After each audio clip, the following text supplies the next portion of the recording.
అందరికీ నమస్కారం అండి. నిన్నటి రోజుతో కార్తీక మాసం అయిపోయింది. ఈ వేళ నుంచి మార్గశిర మాసం ప్రారంభం. శ్రీ విశ్వావసనామ సంవత్సరం దక్షిణాయనం మార్గశిర మాసం హేమంత ఋతువు శుక్లపక్షం పాడ్యమి తిథి.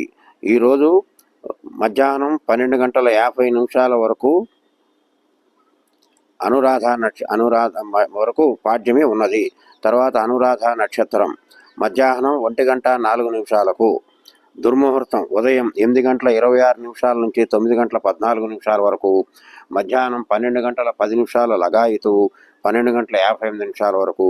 వర్జ్యం రాత్రి 7:15 లగాయితు 9 గంటల వరకు. తదుపరి విధియ వచ్చేస్తోంది. తిది పోలీస్ వర్గం అంటే ఈ కార్తీక మాసం అన్నాళ్ళు మనం చేసింది అమ్మవారిని నీళ్ళల్లో కానీ నదుల్లో కానీ దీపాలు వదలవాలేను. నదులకు వెళ్ళలేనటువంటి వాళ్ళు ఇంట్లో బేసన్లో అరటి దొప్పతో ఈ ప్రమిదలు వెలిగించి దీపాలు వదిలితే చాలా మంచిది, ఇంటికి శుభం జరుగుతుంది. కాబట్టి ఇది అందరూ గమనించి ఈ పోలీస్ వర్గం కార్యక్రమాన్ని కూడా జయప్రదం చేస్తారని అనుకుంటూ మరి ఒకసారి సెలవు తీసుకుంటున్నాను. నమస్కారం.